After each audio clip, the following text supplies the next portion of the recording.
স্থগিত পরীক্ষা কবে হবে জানালো শিক্ষা বোর্ড। এইচএসসি 2024 স্থগিত পরীক্ষার তারিখ ঘোষণা।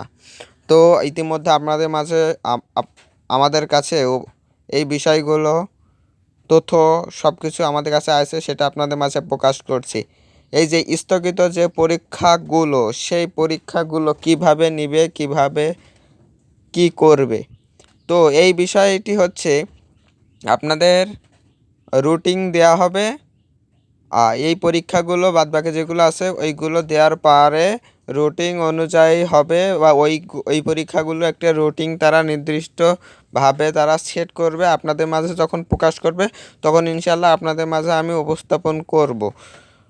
তো আপনারা ভালোভাবে পড়াশোনা করুন, প্রত্যেকটা সাবজেক্টের বিষয়গুলো। আমি আবারও বলি ভাই, রোল নাম্বার, রেজিস্ট্রেশন নাম্বার, বৃত্ত ভাড়ার সেট কোড, বিষয় কোড এবং পরীক্ষা উপস্থিতি স্বাক্ষর, এইগুলো যদি ভালোভাবে বা কোনো একটা দুইটা ভুল যায় তাহলে আপনার কিন্তু রেজাল্ট আসবে না। তো প্রথমত আপনার এইটা করা উচিত, আর দ্বিতীয়ত আপনাদের চেষ্টা করবেন পুরো পরীক্ষার পুরো মার্কের পরীক্ষাটি দেওয়ার জন্য। তো ভিডিওটি এই পর্যন্ত শেষ করছি। আমাদের চ্যানেলটি সাবস্ক্রাইব করে রাখুন, পাশে থাকা বেল আইকনটি বাজিয়ে রাখুন, এবং যখন পরীক্ষা হবে তখন আপনাদের মাঝে ইনশাল্লাহ এমসিকিউ সমাধান নিয়ে আমি উপস্থিত হব। তো আমি এই এমসিকিউ নিয়ে কতটুকু সত্য, তো সেই বিষয়টি আরেকটি ভিডিও দিব। ধন্যবাদ সবাইকে। আজকে ভিডিওটি এই পর্যন্তই।